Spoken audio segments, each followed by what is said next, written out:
Citoyennes et citoyens, vos voix comptent. Radio Cotonou vous donne la parole pour recueillir vos préoccupations, satisfactions et suggestions. Parole aux citoyens, c'est sur la 94.3 Radio Cotonou.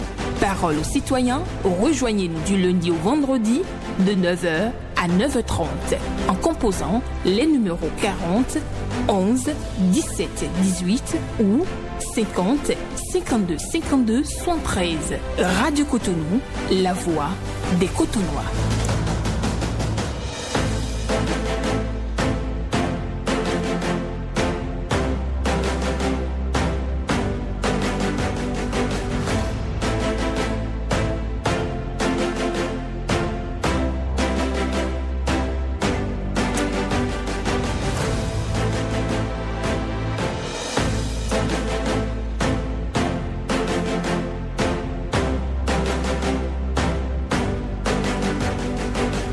Parole aux citoyens.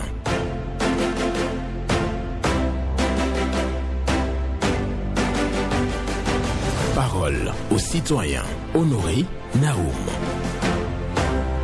Le chemin qui mène à la paix, à la joie et à la tranquillité passe par l'amour. Le chemin qui mène à la paix, à la joie et à la tranquillité passe par l'amour. Une pensée de Jacques Nteka Bokolo pour la méditation du jour, ce mardi 9 avril 2024. Bonjour à toutes et à tous, vos préoccupations sont attendues, vous le savez bien, au numéro 40 11 17 18 pour les femmes, ou le 50 52 52 73 pour les hommes. Pas d'attaque personnelle et vous allez prendre la parole en toute responsabilité et en toute courtoisie sur nos antennes. Blaise Sacla sur la mise en onde, Michel Rounon pour le point micro pour la présentation, Benjamin Honoré Naoum. Le chemin qui mène à la paix, à la joie et à la tranquillité passe par l'amour. Le premier intervenant du jour. Bonjour. Bonjour, mon cher Naoum. Moussa Alidou. Affirmatif ce matin. Nous vous écoutons. Mon cher Naoum, chaque enfant qu'on enseigne est un homme qu'on gagne. Comme l'a dit quelqu'un dans ses propos. Chaque enfant qu'on enseigne est un homme qu'on gagne. Mon cher Naoum, ce matin, je vous amène en même temps dans le 3e arrondissement de Cotonou, au niveau de l'école primaire publique à Boyedo et de l'école primaire publique de Segbeya Nord.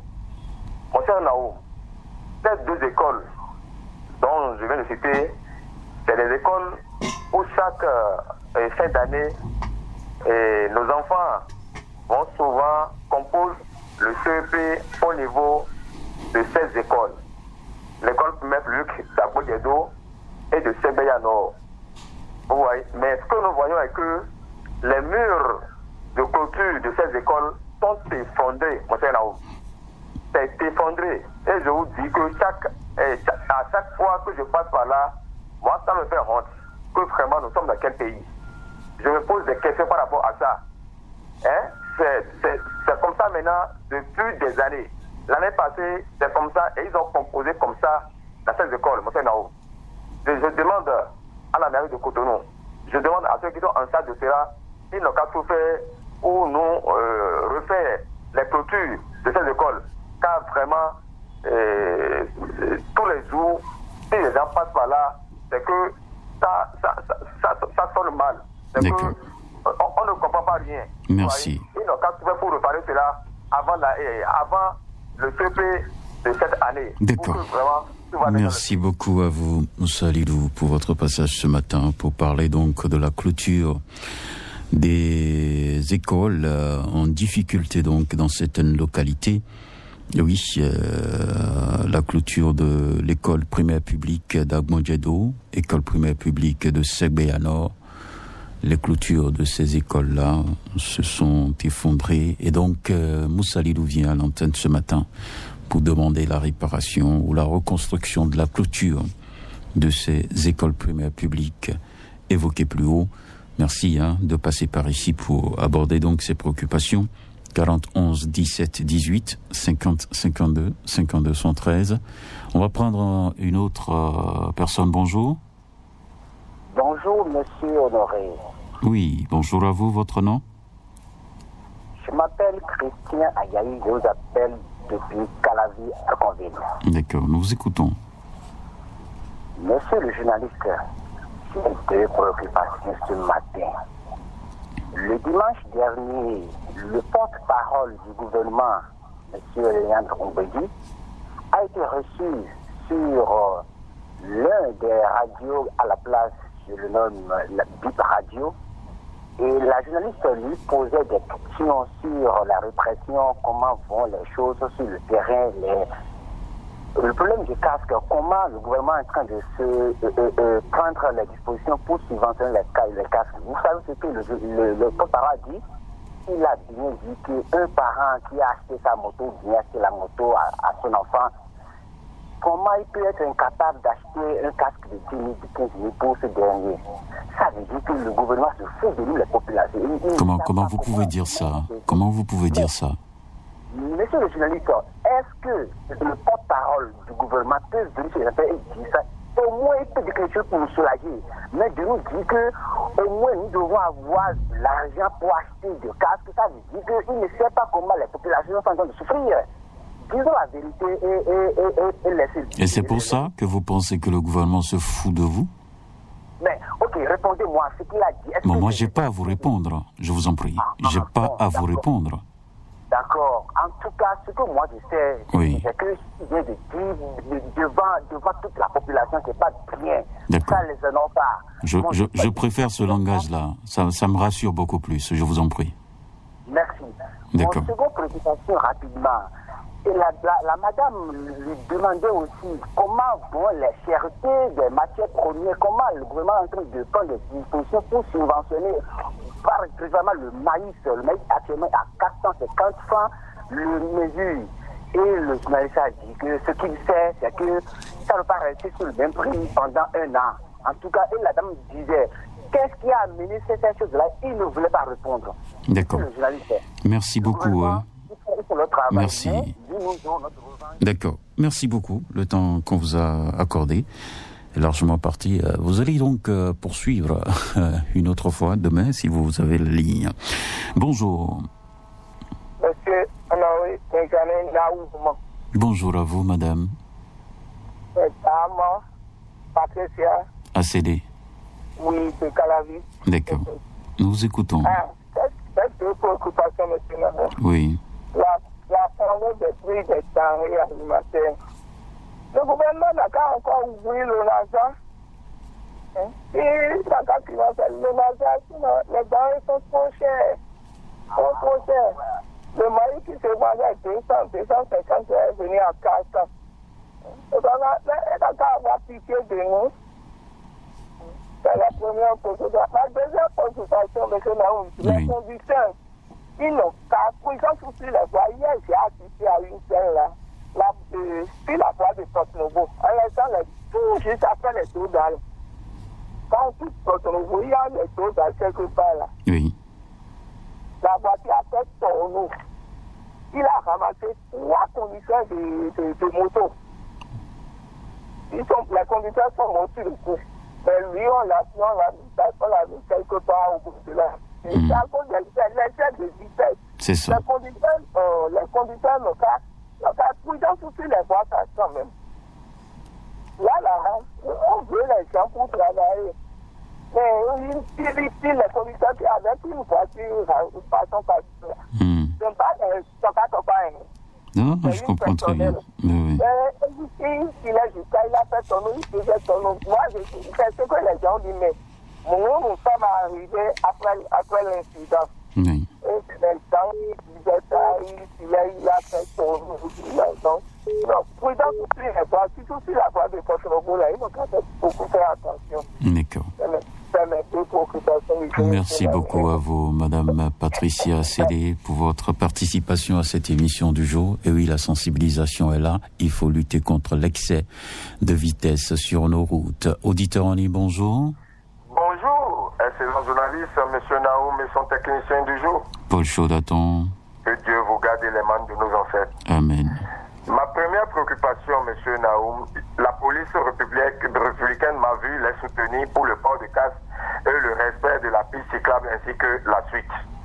La deuxième décision, il y a toute une tension dans le pays. Il y a la mobilité économique, nous le savons. Donc, il n'y a qu'à continuer la sensibilisation pour le port de sécurité dans les véhicules et le respect de l'acte de naissance de chaque véhicule. Nous sommes d'accord pour le port de sécurité pour celui qui est devant. Mais derrière là, il n'y a qu'à sensibiliser ça encore jusqu'à la fin de cette année pour que les Béninois puissent s'épargner de l'argent pour acheter les véhicules appropriés pour le port de ceinture de sécurité pour ceux qui sont en arrière. Donc vraiment, il y a toute une tension. Nous sommes dans le pays. Celui qui n'a pas fait l'enquête n'a pas droit à la parole. Je sais de quoi je parle. Il ne faut pas que ça emmène ce que nous ne souhaitons pas. Donc la police républicaine, nul n'a le tort de parler à celui qui l'écoute, d'en tirer profit et de sensibiliser encore pour votre deuxième décision. Pour terminer, citoyens béninois, je continue toujours de vous le dire. En tant qu'ancien béret rouge, je vous dis, la paix n'est pas un mot, mais c'est un comportement. Ceux qui vous envoient des audios sur les forums, en matière de communication pour vous amener à la violence, dites-leur d'aller à la rue avec leurs femmes et enfants. Restez chez vous, donnez-vous à votre travail. La politique, eux, ils vont se retrouver demain. S'ils ne vous disent pas de faire violence parce qu'ils ne sont pas satisfaits dans telle ou telle loi de la République, ils n'ont qu'à aller à la rue avec leurs enfants. Nul n'a le temps de parler à celui qui l'écoute d'en tirer profit. Paul Chodaton vous remercie, que Dieu nous garde. Amen. Nous poursuivons sur Radio Cotonou, 40 11 17 18 ou le 50 52 52 73. Vous appelez, vous laissez votre nom et votre numéro de téléphone au standard. Et bien entendu, on va vous recevoir après en direct et vous allez donner votre nom et votre préoccupation. Auditeur, bonjour. Honoré Benjamin Nao, bonjour. Esaïe Diossou. Bien sûr que je vous appelle de Bâtito ce matin. D'accord. Ce matin, j'ai deux préoccupations. Ma première préoccupation va commencer par deuxième réflexion qui va commencer dès fin avril maintenant. Et moi, ce que moi je suis en train de constater est que il y a les bus à Topa là. Et depuis que moi je suis en train de rentrer dedans là-haut, est-ce qu'il y a ce type de sécurité dedans? Moi je n'ai jamais vu ça. Donc, je vais parler aujourd'hui à les Topa, le bus Topa. Et comment il va faire pour que tous les passagers veulent rentrer dans le bus Topa là doit avoir ce type de sécurité qui n'a qu'à commencer dès maintenant. C'est pas que ils vont commencer par de faire le répression maintenant qu'on va commencer par de crier encore. Non, il n'a qu'à commencer de chercher des indices de sécurité pour le bus de Topa là. Et moi, je n'ai jamais vu qu'il y a ce type de sécurité dedans. Deuxième préoccupation, on est déjà maintenant. Et nous sommes en train de travailler. C'est une bonne chose qu'ils sont en train de faire. Mais voilà, donc il y a un travail que moi je ne suis pas vraiment d'accord avec eux. Et à Porto Novo, si les grandes voies qu'ils ont fait maintenant, ils n'ont pas distingué si c'est clave ou pas. Et maintenant ils vont te dire que c'est là où ils ont tracé, c'est là que tu vois les motos vont passer. Or que avant, on ne peut pas dire comme ça à nous. Et aujourd'hui, tu as dépassé les... Esaïe Diossou. Oui, honoré Benjamin Nao. Voilà, si vous avez votre moto, oui, quand vous montez sur une voie publique, oui, et vous n'avez pas de signalisation routière sur la route, vous n'avez pas de bande, vous n'avez rien, oui, la seule chose que vous avez à faire, c'est de serrer votre droite. C'est ça. C'est la règle. Si vous êtes à moto, vous serrez votre droite. Vous n'avez rien à faire sur la gauche, vous serrez votre droite jusqu'à destination. C'est la règle. Mais si tu n'as pas aller à l'auto-école, comment tu... Et même moi, je vous dis ça maintenant. Parlez autour de vous. D'accord. Maintenant, si vous voulez connaître beaucoup plus, vous pouvez spontanément. Vous n'avez pas besoin de quelqu'un pour aller à l'école, aller à l'auto-école. Vous pouvez faire ça vous-même, spontanément. D'accord? D'accord. On se comprend? Oui. Je vous souhaite une excellente journée, Esaïe Diossou. Merci beaucoup, pareil à vous aussi. Merci. Et nous allons donc prendre quelqu'un d'autre dans les secondes qui vont suivre pour bien entendu poursuivre cette émission sur Radio Cotonou. Et voilà, si vous êtes conducteur de moto sur la voie, sur la chaussée, s'il n'y a pas de piste cyclable dessinée, serrez toujours votre droite. C'est la règle, tout simplement en matière de sécurité routière. Merci à tous ceux qui nous écoutent actuellement sur Radio Cotonou. La fréquence, c'est la 94.3. Restez câblés. Ici, il y a déjà le meilleur et l'essentiel pour vous toute une journée. Donc ne zappez surtout pas. On va prendre un autre. Bonjour. Bonjour, Honoré Benjamin Naou. Votre nom? Gilles Aristide Capot. D'accord, et nous vous écoutons. Je vous appelle par rapport à la voie, à l'intersection de pharmacie Lululia à Glaravuto. D'accord. Les pavés se sont enlevés. Et depuis des lustres, ça ne fait que créer des accidents. J'interpelle les autorités municipales à faire quelque chose. Sinon, quand on veut traverser, les véhicules et les motos se cognent et il y a chaque jour d'accident. Chaque jour d'accident. Ma deuxième préoccupation, c'est à l'endroit de la SPE. Quand on rentre dans la rue de la pharmacie Lulu là, deuxième ruelle à votre gauche, il y a un lampadaire là qui ne s'allume plus depuis des lustres. On a interpellé la SPE, ils ne sont pas venus réparer. Le lampadaire ne s'allume plus et les jeunes du quartier profitent de l'obscurité à la rue pour pouvoir semer des dégâts. Hein? Vous les voyez en train de fumer de chanvriers ou à s'accrocher à des filles dans la rue. Et à partir de 22h déjà, tout est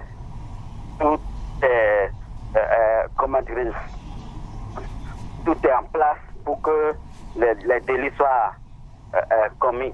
D'accord. Donc j'interpelle la SPE. On a besoin de l'électricité, de l'éclairage public dans la rue. D'accord. Merci beaucoup à vous, Aristide Katouf, qui nous parle de la situation à Agla, les voies pavées et qui sont dégradées et aussi manque d'éclairage public, insécurité donc, il faut faire quelque chose. Bonjour auditeurs ou auditrices en ligne. Et bonjour Radio Cotonou. Bonjour madame, votre nom? D'accord, et nous vous écoutons. Je vous invite ce matin dans l'arrondissement, l'Antafogué n'a pas d'électricité ni la voie. Vraiment, les populations, les gens de ces populations là, ils souffrent dessus. D'accord. Je nous fais quelque chose. D'accord. Merci beaucoup à vous. Merci. Problème d'éclairage public et de voies non bitumées et pavées dans cette localité évoquée par Dame Florence. Merci de passer par ici pour poursuivre donc la marche avec nous. Ensemble, on va construire le pays. S'il y a des choses dans vos localités, dans vos secteurs d'activité, vous pouvez venir sur Radio Cotonou en parler publiquement pour partager l'information. Auditeur en ligne, bonjour. Bonjour, monsieur le journaliste. Oui, votre nom? Bienvenue à l'audio. D'accord. Merci de diminuer le poste récepteur, s'il vous plaît, à côté de vous. Je ne suis pas à côté de... Oui, quelqu'un a augmenté le volume et ça donc crée des interférences, ça ne nous aide pas du tout. Ok, c'est bon maintenant? On y va. Ok. Mon préoccupation de ce matin, je vous amène sur la voie pavée qui quitte côté de magasin pour Adjaragon. D'accord. La voie là est dégradée complètement. Si tu es en moto, tu ne pourrais pas circuler normalement. C'est comme escalier et c'est difficile à passer chaque fois. J'invite les autorités de venir voir ça avec nous. Nous qui passons tous les jours sur la voie, c'est difficile pour nous. C'est tout mon problème de ce matin. D'accord. Merci beaucoup. Je peux vous assurer que j'ai emprunté cette rue-là hier. Okay. Et je sais de quoi vous parlez. Je sais de quoi vous parlez. C'est pas facile. C'est pas facile. La voie pavée, elle est un peu dégradée. Ça, c'est vrai. Vraiment. Merci beaucoup et bonne journée à vous. D'accord. Excellente journée à vous aussi. Hein. Oui, vous venez sur Radio Cotonou pour parler bien entendu de la dégradation de la voie qui quitte Godomé Magasin pour Adjaragon.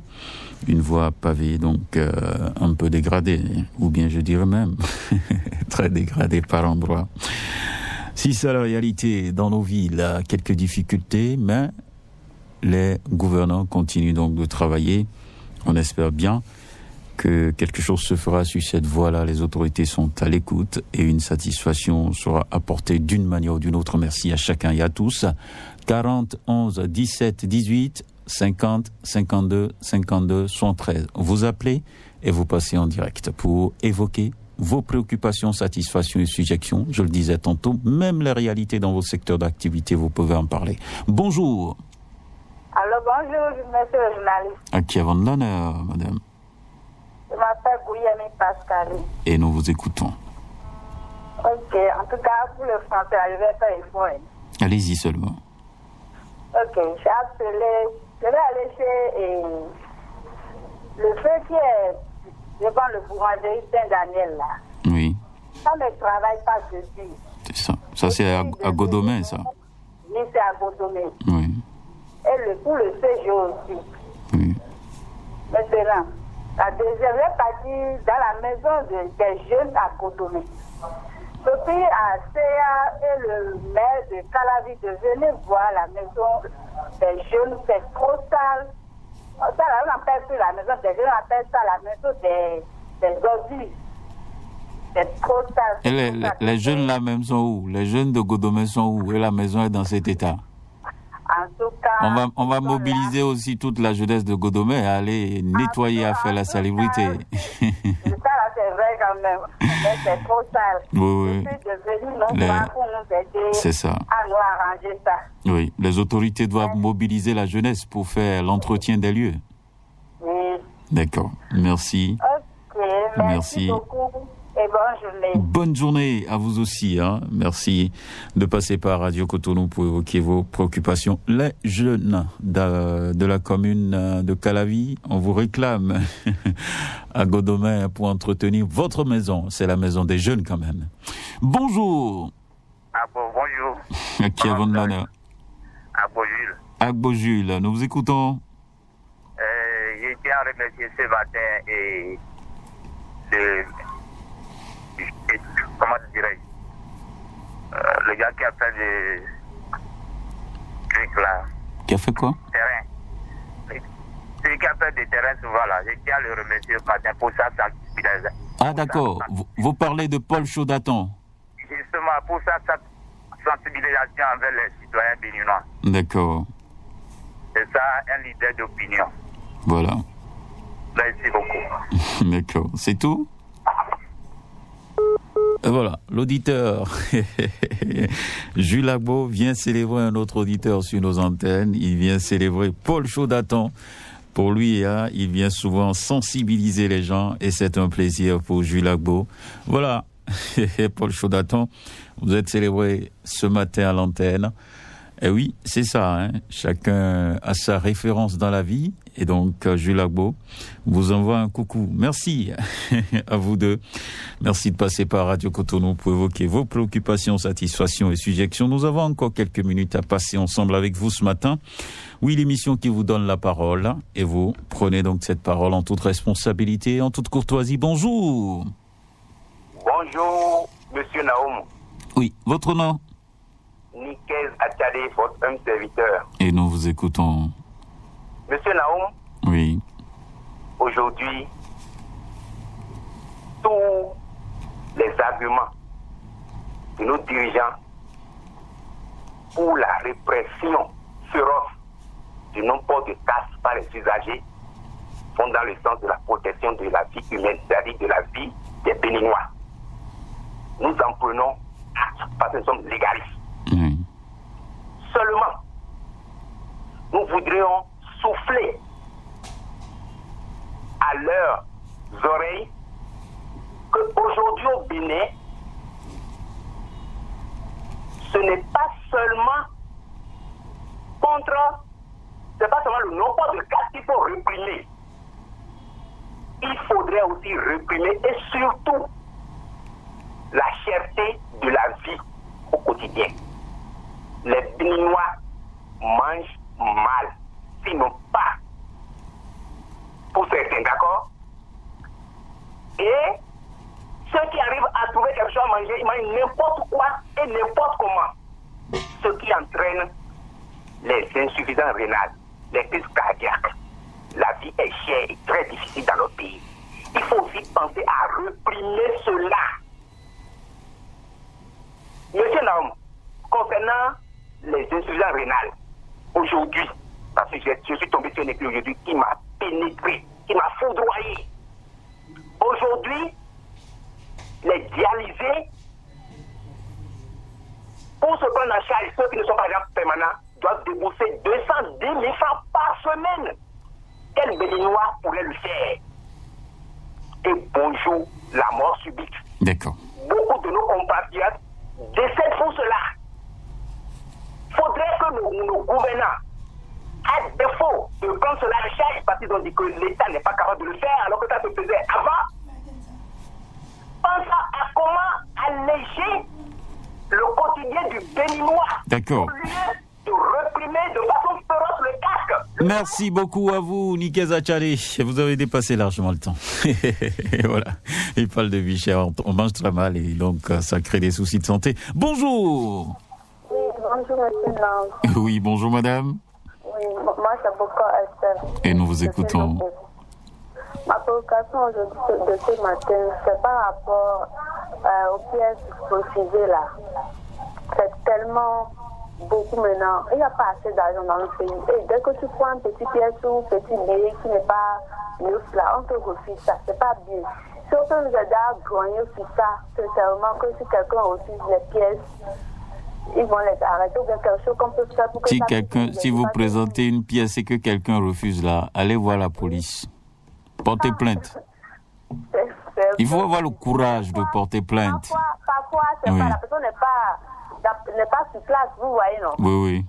Des fois, c'est les aimes que tu prends ou bien la personne passe comme ça, tu achètes quelque chose, la personne te refuse comme ça. Si tu as déjà pris le produit, tu donnes l'argent. Si la personne refuse l'argent, tu continues ta route et tu laisses, la pièce là, si la personne veut prendre. Parce que c'est pas l'intéressé qui fabrique la pièce, hein. La pièce est fabriquée par une institution. Il faut décourager ça, je suis tout à fait d'accord avec vous. Il faut trouver la manière pour décourager les gens qui font ça. D'accord, merci beaucoup. D'accord, merci. Excellente journée à vous. Et nous allons prendre la dernière personne de ce matin. Bonjour. Bonjour, monsieur le journaliste. Gervais José. Depuis Yemi Koyi. D'accord, et nous vous écoutons. Il ne faut pas que l'opposition, après, arrive à s'attaquer à ceux qui ne doivent pas s'attaquer. Le président leur a donné maintenant la pêche. Il est en train de l'étendre la pêche concernant l'audit du fichier électoral. Il doit pouvoir en même temps penser à comment le faire et ne pas attendre après maintenant la veille ou à l'orée des élections et commencer par tapailler. Et je pense qu'on leur a déjà donné le créneau pour le faire. On leur a dit de trouver l'expert et le gouvernement va payer. Voilà, donc tout est clair maintenant. S'ils ne le font pas demain, il ne faut pas qu'ils arrivent maintenant à planifier. C'est vrai. En ce qui concerne le problème du transport, monsieur le journaliste, j'ai dit qu'il va falloir développer le transport, développer la voie ferroviaire. Comment désengorger Cotonou qui est saturé? Oui, tout le monde crie, il y a un travail qui est fait. Tous les présidents qui ont passé ont fait du bon travail. Il n'y a pas ce président qui n'a pas fait du bon travail. Mais celui qui a fait du meilleur, qui est sorti, lorsque nous sommes sortis en 90, en même temps, lorsqu'il y a du désarroi, c'est-à-dire tout est détruit, c'est le président Soglo. Et à qui ces politiciens n'ont pas laissé faire à 10 ans et en 5 ans ce qu'il a fait jusqu'ici, moi je dis, je n'ai pas encore vu un président en train de l'égaler. Merci à ce président, ce n'est pas que lorsqu'il mourra que les gens viendront maintenant nous faire des éloges de partout. Monsieur le président Soglo, vous êtes acclamé. Et je pense que ceux qui m'ont travaillé avec vous, aujourd'hui ont oublié que vous étiez maintenant un vrai bagarreur qui avait travaillé seulement sur 5 ans pour faire sortir ce pays de l'ornière. Nous savons de quoi nous parlons. Ceux qui vivaient, même ceux qui ont travaillé avec vous ne savent pas que vous avez fait un travail de titan. D'accord. N'est-ce pas? Merci. Excellente journée. Et c'est avec vous que nous clôturons donc cette émission. Portez-vous bien.